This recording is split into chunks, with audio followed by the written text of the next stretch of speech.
بسم اللہ الرحمن الرحیم، السلام علیکم ورحمۃ اللہ وبرکاتہ۔ ادبی تحریکات و رجحانات کے تحت آج ہم لوگ یونٹ 2 پر بات کریں گے۔ عنوان ہے اردو کی ابتدا سے متعلق مختلف نظریات۔ یہ ایک ایسا موضوع ہے جو ہمیں ہمیشہ کام آنے والے موضوعات ہیں، اور بی اے کے طلباء، ایم اے کے طلباء یا اس سے پہلے یا پھر جو مقابلہ جاتی امتحانات کی تیاری کرتے ہیں ان کے لیے یہ جاننا نہایت ضروری ہوتا ہے۔ اس لیے یہ ویڈیو آپ کے لیے از حد ضروری ہے۔ آئیے ہم بات کرتے ہیں اردو کی پیدائش، جائے پیدائش اور نشو و نما کے بارے میں ماہرین لسانیات نے اپنے اپنے خیالات کا اظہار کیا ہے۔ ان میں سے بعض اہل علم نے محض قیاس آرائی سے کام لیا ہے، لیکن بعض ایسے محققین بھی گزرے ہیں جنہوں نے حقائق اور استدلال کی روشنی میں اردو کے آغاز و ارتقاء کے مسائل پر سنجیدگی سے غور کیا ہے۔ ایسے محققین میں حافظ محمود خان شیرانی، سید محی الدین قادری زور اور پروفیسر مسعود حسین خاں کے نام خصوصیت کے ساتھ قابل ذکر ہیں۔ اردو کے آغاز و ارتقاء کے بارے میں خالص لسانیاتی نقطۂ نظر سے وسیع تناظر میں غور و فکر کرنے والوں میں پروفیسر مسعود حسین خان کا نام سر فہرست ہے۔ مسعود حسین خان کے پیش کردہ نظریے کو آج تک اردو کے آغاز و ارتقاء کا سب سے قابل قبول نظریہ سمجھا جاتا ہے۔ بعد ازاں شوکت سبزواری، سہیل بخاری اور گیان چند جین نے بھی اس مسئلے پر غور و فکر سے کام لیا ہے اور اپنے اپنے خیالات پیش کیے ہیں۔ 20ویں صدی سے قبل اردو کے آغاز کے بارے میں میر امن، امام بخش صاحبائی اور محمد حسین آزاد بھی اپنے اپنے خیالات کا اظہار کر چکے ہیں۔ میر امن نے اپنی کتاب باغ و بہار کے دیباچے میں لکھا تھا کہ اردو شاہ جہاں کے عہد میں پیدا ہوئی۔ اسی طرح محمد حسین آزاد نے اپنی کتاب آب حیات میں یہ بھی ذکر کیا ہے کہ اردو برج بھاشا سے پیدا ہوئی ہے۔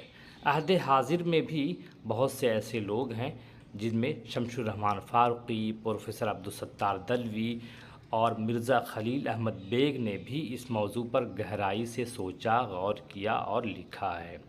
اردو کے آغاز کے بارے میں میر امن سے لے کر زمانہ حال تک جو خیالات و نظریات پیش کیے گئے ہیں ان کا خلاصہ یہ ہے کہ اردو ایک مخلوط زبان ہے، ملی جلی زبان ہے جو ہندوستان میں مسلمانوں کی آمد کے بعد شمالی ہند میں معرض وجود میں آئی، جس پر دہلی اور اس کے آس پاس کی بولیوں کے نمائندہ اثرات بھی پڑے۔ چنانچہ مسعود حسین خان نے اردو کی پیدائش دہلی اور نواحِ دہلی سے، حافظ محمود خان شیرانی نے پنجاب سے اور سید سلیمان ندوی نے وادی سندھ سے منسوب کیا ہے۔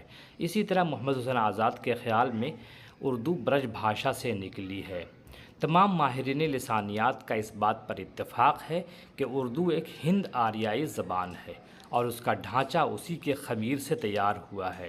ہم جانتے ہیں کہ ہند آریائی زبان کو ہم لوگ 3 ادوار میں تقسیم کرتے ہیں، اور ہم یہ بھی جانتے ہیں کہ آج سے 3500 سال قبل یعنی 1500 قبل مسیح اردو پیدا ہوئی، یہاں آئی، اردو نہیں، آرینس یہاں آئے اور پھر آنے کے بعد انہوں نے سنسکرت زبان کی بنیاد ڈالی، اور اس کو ہم 2 حصوں میں تقسیم کرتے ہیں۔ قدیم ہند آریائی کو 2 حصوں میں، ویدک سنسکرت اور کلاسیکی سنسکرت، اس کے بعد وسطی ہند آریائی، اس میں پالی کا دور ہے، پراکرت کا دور ہے، ابھرنش کا دور ہے، اور تیسرے دور میں ہم جدید ہند آریائی کی بات کرتے ہیں، اور جدید ہند آریائی زبانوں میں اردو کو شمار کرتے ہیں۔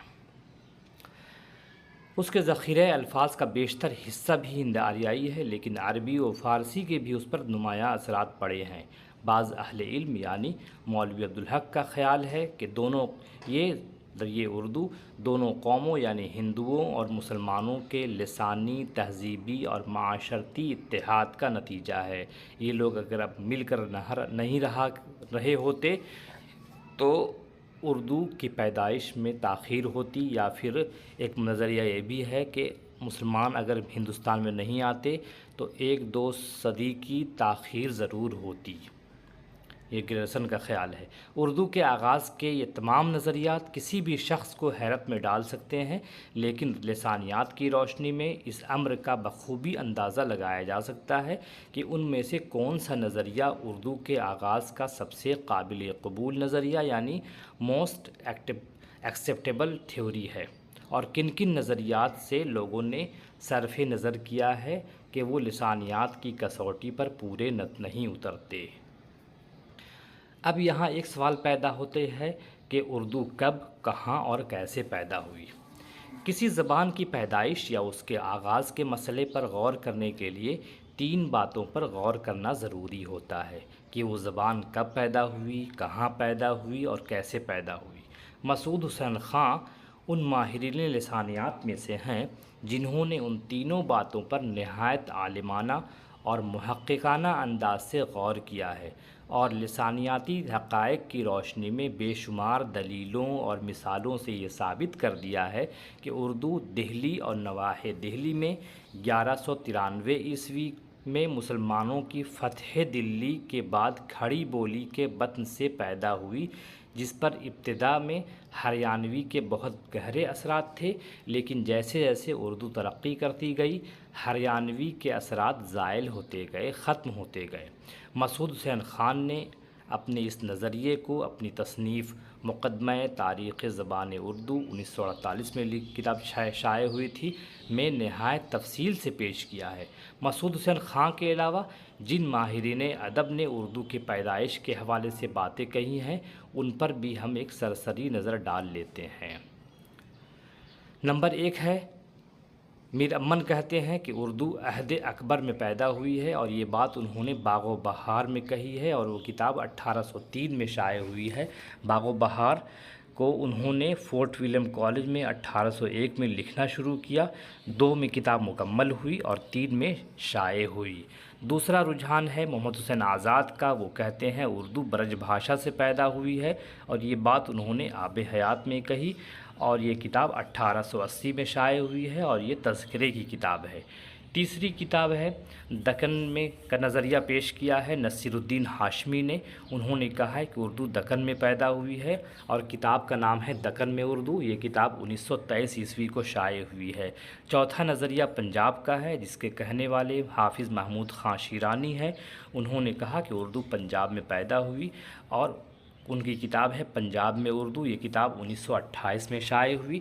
چوتھی کتاب ہے جس میں نقوش سلیمانی میں سید سلیمان ندوی نے کہا ہے کہ اردو وادی سندھ میں پیدا ہوئی ہے، یہ کتاب 1939 میں شائع ہوئی۔ پھر اگلا نظریہ ہے چھٹا نظریہ دہلی اور نواحِ دہلی میں، اس کو کہنے والے ہیں پروفیسر مسعود حسین خان، کتاب کا نام ہے مقدمہ تاریخ زبان اردو 1948 میں۔ ساتواں نظریہ ہے شوکت سبزواری کا، ان کا کہنا ہے 2 آبۂ گنگ و جمن میں اردو پیدا ہوئی ہے، کتاب کا نام ہے داستان زبان اردو 1960 عیسوی میں کتاب شائع ہوئی ہے۔ سہیل بخاری کا نظریہ سب سے تھوڑا الگ ہے، انہوں نے کہا ہے اردو اڑیسہ میں پیدا ہوئی ہے، کتاب کا نام ہے اردو کا روپ، یہ کتاب شائع ہوئی ہے 1971 میں۔ 9واں نظریہ پیش کیا ہے محی الدین قادری زور نے، ان کا کہنا ہے اردو ہریانوی سے نکلی ہے، اور کتاب کا نام ہے ہندوستانی لسانیات، یہ کتاب پہلی بار 1960 عیسوی میں شائع ہوئی ہے۔ 10واں نظریہ ہے گیان چند جین کا ہے، وہ کہتے ہیں اردو کھڑی بولی سے نکلی ہے، کتاب کا نام ہے ایک بھاشا دو لکھاوٹ دو ادب، یہ بہت متنازع کتاب ہے جس کے حوالے سے شمس الرحمن فاروقی نے یا اور دوسرے لوگوں نے، خاص طور سے مرزا خلیل احمد بیگ، عبدالستار دلوی وغیرہ نے اس کی زبردست مخالفت کی اس کتاب کی۔ اگلا نظریہ ہے بہار میں اردو پیدا ہوئی، کہنے والے ہیں پروفیسر اختر اورینوی، کتاب کا نام ہے بہار میں اردو زبان و ادب کا ارتقاء، یہ کتاب 1957 میں شائع ہوئی۔ اتنے نظریات سامنے آنے کے بعد اب ہم کشمکش میں پڑتے ہیں کہ اس میں سب سے قابل قبول نظریہ کون سا ہے، تو یہاں پہ ہم بات کر لیتے ہیں کہ اردو کے آغاز کا سب سے قابل قبول نظریہ وہ ہے جسے ہمارے عہد کے نامور ماہر لسانیات اور محقق پروفیسر مسعود حسین خان نے پیش کیا ہے۔ مسعود حسین خان نے لسانیات کی باقاعدہ تعلیم لندن اور پیرس میں رہ کر حاصل کی ہے، اور ان کا یہ مقالہ A Phonetic and Phonological Study of the Word in Urdu کے نام سے شائع ہو چکا ہے۔ اس سے قبل لسانیات کے موضوع پر لکھے گئے ان کے تحقیقی مقالے مقدمہ تاریخ زبان اردو پر علی گڑھ مسلم یونیورسٹی نے 1945 عیسوی میں PhD کی ڈگری دی تھی، اور مقدمہ تاریخ زبان اردو اردو زبان کے آغاز اور اس کے عہد بہد ارتقاء پر ایک ٹھوس تحقیقی، لسانیاتی اور علمی کام ہے۔ یہ مقالہ پہلی بار کتابی صورت میں 1948 عیسوی میں دہلی سے شائع ہوا تھا۔ مسعود حسین خان نے دہلی اور نواحِ دہلی کی بولیوں کے تقابلی مطالعے اور تجزیے کی روشنی میں یہ بات پورے طور پر ثابت کر دیا ہے کہ حضرت دہلی اردو کا حقیقی مولد و منشا ہے اور زبان دہلی اس کا منبع و سرچشمہ۔ اسی طرح اردو کا رشتہ کھڑی بولی اور دہلی و نواحِ دہلی کی دوسری بولیوں بالخصوص ہریانوی سے استوار ہو جاتا ہے۔ ان کا قول ہے کہ شہر دہلی 3 بولیوں کے سنگم پر واقع ہے۔ جمنا پار مغرب میں ہریانوی رائج ہے، شمال مشرق میں کھڑی اور جنوب میں برج کا علاقہ ہے۔ اردو کے ارتقاء میں ان تمام بولیوں کے اثرات مختلف زبانوں میں پڑتے رہے ہیں۔ مسعود حسین خان نے یہ بات محض قیاساً نہیں کہی ہے، بلکہ امیر خسرو رحمۃ اللہ علیہ جو 1325 عیسوی کو اللہ کو پیارے ہو گئے، ان کے ایک فقرہ تھا دہلی و پیرامنش، یعنی دہلی اور اس کے نواح کی بولیاں سے اشارہ پا کر انہوں نے دہلی نواحِ دہلی کی بولیوں کا تقابلی مطالعہ کیا اور دکنی زبان کی خصوصیات کو پنجابی کے بجائے ان بولیوں میں پہچاننے کی کوشش کی، اور ایسا کرتے وقت ان بولیوں کے جدید روپ اور دستیاب شدہ قدیم نمونوں کو بھی سامنے رکھا۔ پھر اپنے لسانیاتی نظریے کی تشکیل اس طرح کی کہ دوآبہ یعنی مغربی یوپی اور جمنا پار کا علاقہ یعنی دہلی اردو کا مولد و منشا قرار پایا۔ دوسرے لفظوں میں انہوں نے کہا ہے کہ دہلی اور نواحِ دہلی اردو کی پیدائش یہیں ہوئی ہے۔ مسعود حسین خان نے مقدمہ تاریخ زبان اردو اور اپنے دیگر مقالات میں اردو کے آغاز و ارتقاء کے بارے میں بجا طور پر کھڑی بولی اور ہریانوی کی اہمیت پر زیادہ زور دیا ہے، اور یہ دونوں دہلی اور نواحِ دہلی کی بولیاں ہیں۔ قدیم و جدید اردو اور دکنی اردو کے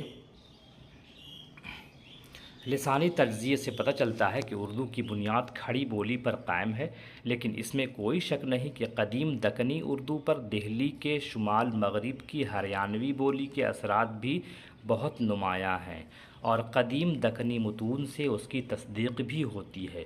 غالباً یہی وجہ ہے کہ اردو کی تشکیل میں مسعود صاحب نے کھڑی بولی کے ساتھ ہریانوی کو بھی برابری کا حصہ دار بتایا ہے۔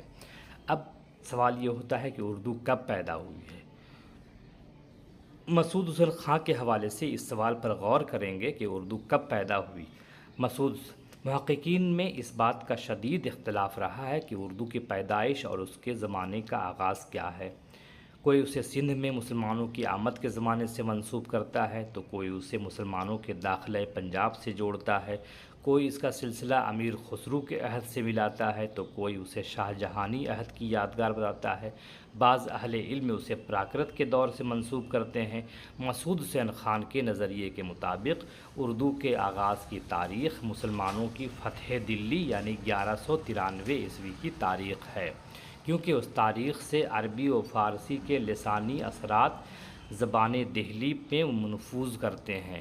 اگرچہ اس سے قبل بھی عربی و فارسی کے الفاظ یہاں کی بولیوں میں داخل ہونا شروع ہو گئے تھے، لیکن یہ اردو کی پیدائش کا سبب نہیں بنے تھے۔